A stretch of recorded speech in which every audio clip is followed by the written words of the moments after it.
यह आदमी plane crash के बाद समुन्दर में 3 दिन और 3 रात तक तैरता रहा। जब वो लगभग हिम्मत हार चुका था तब उसने दूर कहीं एक आइलैंड देखा। जल्दी से वो अपनी बोट लेकर बीच पर आया, लेकिन आइलैंड बिल्कुल सुनसान था। वहाँ इंसान का नामो निशान नहीं था। वो चिल्लाता रहा लेकिन वहाँ कोई नहीं था। फिर उसने बीच पर पैर से एक बड़ा सा हेल्प का सिग्नल बनाया ताकि ऊपर से गुजरते प्लेन उसे देख सकें। इसके बाद उसने बीच पर ही अपनी बोट का इस्तेमाल करके एक टेम्पररी शेल्टर बनाया और थकान से चूर होकर डिसाइड किया कि कल कुछ और प्लान करेगा। लेकिन रात को जब वो सोने ही वाला था, जंगल से एक अजीब सी आवाज आई। वो तुरंत अलर्ट हो गया और डर के मारे बोट का पैडल हाथ में लेकर पूरी रात जागता रहा।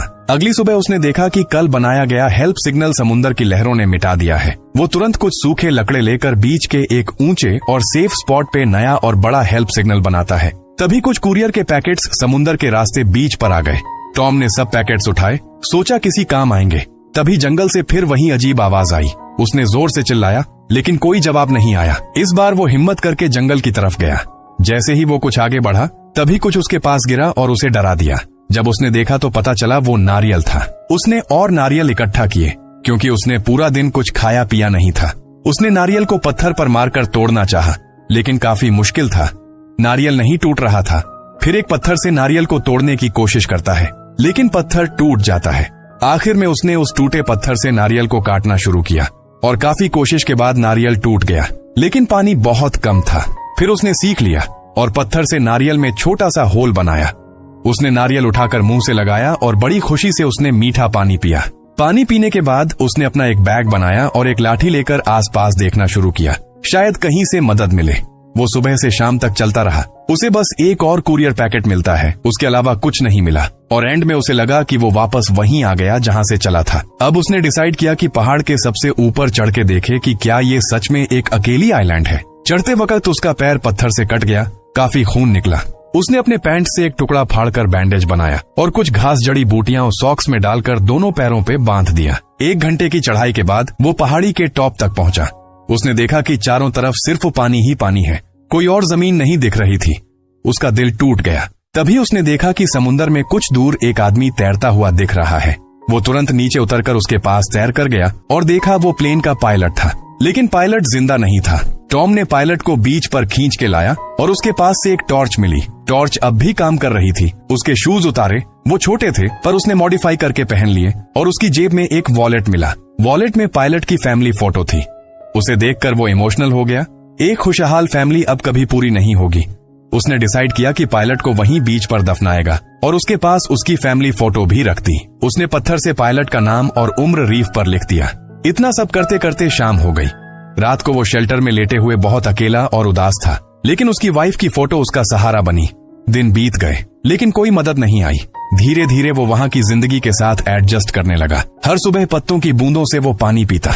वो नारियल के शेल को पानी स्टोर करने के लिए यूज करता है। वो रेत को बाथरूम की तरह यूज करता है और पांव से उसे ढक देता ताकि स्मेल ना आए। उसे भूख लगती है तो वो समुन्दर में मछली पकड़ने जाता है, लेकिन कभी कभी काफी मेहनत के बाद भी उसे कुछ हाथ नहीं आता।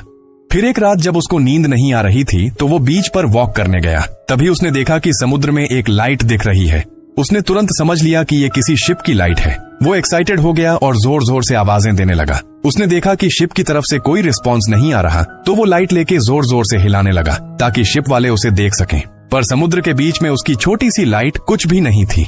रेस्क्यू की उम्मीद में उसने अपनी छोटी बोट निकाली, अपने अंडरवियर का इलास्टिक सिर पे बांध के एक टेम्परेरी कैप बनाया और बोट में बैठ गया ताकि वो शिप तक पहुंच सके। उसने पूरी ताकत लगा के पैडलिंग स्टार्ट की। बड़ी बड़ी लहरें उसकी बोट को आगे जाने से रोक रही थीं। सुबह से लेकर दोपहर तक बोट चलाने के बाद भी सिर्फ 100 मीटर ही जा पाया। फिर भी वो हार नहीं माना, लगातार पैडलिंग करता रहा। आखिर में एक बड़ी लहर ने उसकी बोट को उल्टा दिया और बदकिस्मती से उसकी टांग चट्टान से टकरा गई और वो दर्द से चीखने लगा।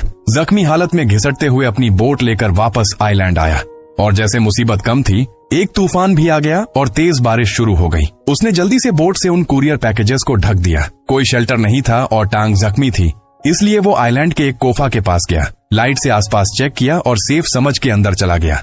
किस्मत से वहाँ एक स्प्रिंग था। बहुत ज्यादा प्यास लगी थी, इसलिए झुक के पानी पीने लगा। गंदा पानी था लेकिन प्यास बहुत थी। पानी पीते पीते वो वहीं सो गया, लाइट बंद करना भी भूल गया। अगली सुबह जब उठा लाइट डेड थी और उसकी टांग का इन्फेक्शन बढ़ गया था। अगर टाइम पे ट्रीटमेंट नहीं हुआ तो टांग खराब हो जाएगी। उसने पैकेजेस खोलना शुरू किया। पहले पैकेज में स्केटिंग शूज थे जिनके ब्लेड यूजफुल लग रहे थे। दूसरे पैकेज में एक वॉलीबॉल था। तीसरे में एक लेडीज स्कर्ट थी, लेकिन स्कर्ट का ब्लैक नेट उसे यूजफुल लगा। बाकी के पैकेजेस में कैसेट्स और एक बेकार कॉन्ट्रैक्ट पेपर मिला। आखिरी पैकेज पे एक एंजल विंग्स का सिंबल था। उसने इसे एक आशा की निशानी माना और ऐसे ही रख दिया। उसने उन कार्डबोर्ड से अपने लिए बेड बनाया। स्केटिंग शूज से कपड़ा काट के शूलेस से अपनी चोट पे बैंडेज किया। शूज से अब नारियल तोड़ना और लकड़ी काटना भी इजी हो गया। फिर उसने एक बड़ा केकड़ा भी पकड़ लिया। काफी दिनों से भूखा था तो बहुत खुश हुआ, लेकिन कच्चा केकड़ा खाना उसे मुश्किल लग रहा था। उसने उस स्कर्ट के नेट से एक फिशिंग नेट बनाया और एक छोटी मछली पकड़ी। मछली खाते खाते उसने रियलाइज किया कच्चा खाना टेस्ट नहीं दे रहा था, तो वो लकड़ी घिसकर आग जलाने लगा। पेपर को फ्यूल बनाया। काफी कोशिश की, फिर वो थक गया तो उसने रेस्ट किया। नारियल खाने लगा। नारियल खाते खाते उसके जहन में एक नया आइडिया आया। नारियल शेल को यूज करके बैक एंड फोर्थ रबिंग करना। इससे फ्रिक्शन तेज हुआ, लेकिन हाथ कट गया। एक और चोट लग गई।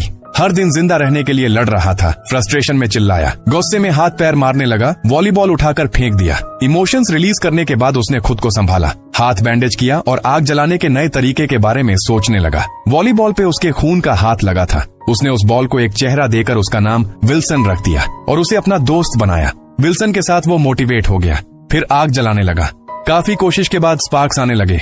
फिर उसने देखा कि हवा कम होने की वजह से आग बुझ रही थी, तो उसने एक गड्ढा बनाया और उसमें लकड़ी रख के जोर से घिसने लगा और मुंह से हवा दी और फिर फाइनली आग जल गई। उसकी खुशी का कोई ठिकाना नहीं था। रात को उसने बीच पे एक बड़ी आग जलाई ताकि रेस्क्यू सिग्नल दिया जा सके। अब उसे लग रहा था कि जिंदा रहने की उम्मीद है। उसने सी फूड रोस्ट किया और फिर काफी दिन बाद उसने पका हुआ सी फूड खाया। वो रोज विल्सन के सामने अपने दिल की बात करता और चट्टान पर अपनी वाइफ का फोटो बनाता ताकि खुद को जिंदा रहने का हौसला दे सके। वक्त तेजी से गुजरता गया। 4 साल कब निकल गए पता ही नहीं चला। पहले जो वो मोटा और भारी बदन का था, अब वो हड्डियों का ढांचा बन गया था। किसी को नहीं पता कि उसने ये 4 साल कैसे काटे। वो सिर्फ एक जिंदा लाश की तरह जी रहा था। अच्छी बात ये थी कि उसे मछली पकड़ने का काफी अच्छा हुनर आ गया था। कभी कभी उसने सोचा कि इस जंगल से भाग जाए, पर समुद्र की बेदर्दी लहरों ने उसका हौसला तोड़ दिया। एक दिन जब वो समुद्र में खाना ढूंढ रहा था तो उसे एक लोहे का टुकड़ा मिला। नई चीज देखकर वो बहुत खुश हो गया। उसने उस मेटल को बीच पर खड़ा किया और विल्सन के साथ बैठकर उसे देखने लगा। धीरे धीरे उसके दिमाग में एक आइडिया आया। वो हल्का था, फोल्ड भी हो सकता था और टूटता नहीं था। एक परफेक्ट सेल बनने लायक था। उसने तुरंत काम शुरू कर दिया। अपने पुराने स्केटिंग शूज को लकड़ी से जोड़कर एक एक्स बनाया और एक बड़े पेड़ के नीचे आग लगा दी ताकि लकड़ी जल्दी सूख जाए। फिर उसने रस्सी बनाने के लिए छोटी छोटी झाड़ियां काटनी शुरू की, उनकी छाल निकाली और दिन रात बिना खाए पिए रस्सी बनाता रहा। उसने सोचा अगर अभी नहीं गया फिर कभी नहीं जा पाएगा। उसने जंगल के सब छोटे पेड़ काट डाले। हैटा की पुरानी वीडियो टेप्स भी रस्सी बनाने में यूज की। जब वो अपने गुफा में वापस गया तो उसका मन बहुत उदास था। उसे समझ आ गया था कि समुद्र में सफर बहुत खतरनाक है, जिंदा लौटना मुश्किल हो सकता है। तभी उसे लगा विल्सन उसकी कमजोरी पे हंस रहा है। गुस्से में आके उसने विल्सन को गुफा से बाहर फेंक दिया, पर अगले ही पल उसे पछतावा हुआ और वो भागकर उसे ढूंढने गया। 4 सालों में विल्सन उसका सबसे अच्छा दोस्त बन चुका था। अपनी गलती सुधारने के लिए उसने विल्सन के चेहरे को दोबारा ठीक किया। कुछ दिनों बाद उसने राफ्ट बना लिया। उसने वो विंग वाला पार्सल बॉक्स रखा, विल्सन को साथ लिया और एक तेज हवा वाले दिन में अपनी राफ्ट को समुद्र में डाल दिया। एक नई जिंदगी की तरफ सफर शुरू हो गया। वो राफ्ट चला रहा था, एक एक लहर से गुजरता हुआ। जब भी कोई बड़ी लहर आती तो तुरंत उस आयरन शीट का सेल खोल देता। राफ्ट काफी मजबूत निकला। हवा की मदद से वो बड़ी लहरों को पार कर गया और एक शांत समुद्र तक पहुंच गया। जैसे जैसे वो दूर जा रहा था वो पीछे देखता रहा, जहां उसने 4 साल बिताए थे। शाम के सूरज तले उसके दिल में नई उम्मीद जग चुकी थी। उसे भूख लगती तो समुद्र में मछली मार लेता, प्यासा होता तो बारिश का पानी इकट्ठा करके पीता। रात को कभी कभी एक बड़ा व्हेल उसके राफ्ट के आसपास घूमता रहता, जैसे उसकी सुरक्षा कर रहा हो। पर सब कुछ हमेशा अच्छा नहीं रहता। एक रात तेज आंधी आई और सेल उड़ गया। उसने राफ्ट को जोर से पकड़ लिया ताकि वो भी उड़ न जाए। अगले दिन व्हेल ने पानी फेंका जिससे वो होश में आया, पर जागते ही देखा विल्सन गायब था। वो पागल हो गया, चिल्लाने लगा। अच्छा हुआ विल्सन दूर नहीं था। वो तुरंत पानी में कूद गया। उसने राफ्ट को अपने साथ बांधा और विल्सन की तरफ तैरने लगा, पर रस्सी छोटी पड़ गई और वो इतना थक चुका था कि कुछ नहीं कर सका। उसके सामने विल्सन दूर चला गया। एक पल में उसने महसूस किया जैसे उसने सब कुछ खो दिया हो। उम्मीद की आखिरी कड़ी भी टूट गई। उसने सब कुछ छोड़ दिया, राफ्ट पर लेट गया और तैरता रहा समुन्दर में बिना किसी मंजिल के। पता नहीं कितना वक्त बीता। अचानक एक दिन एक शिप के इंजन की आवाज आई। उसने तुरंत हाथ हिलाकर मदद मांगी। शिप के लोगों ने उसे देख लिया। 1500 दिन के बाद वो बच गया। पर जब वो वापस मॉडर्न शहर आया तब उसे पता चला कि उसकी वाइफ ने किसी और से शादी कर ली है और बच्चा भी है। सच ये था कि 1500 दिन सब कुछ बदल देने के लिए काफी थे।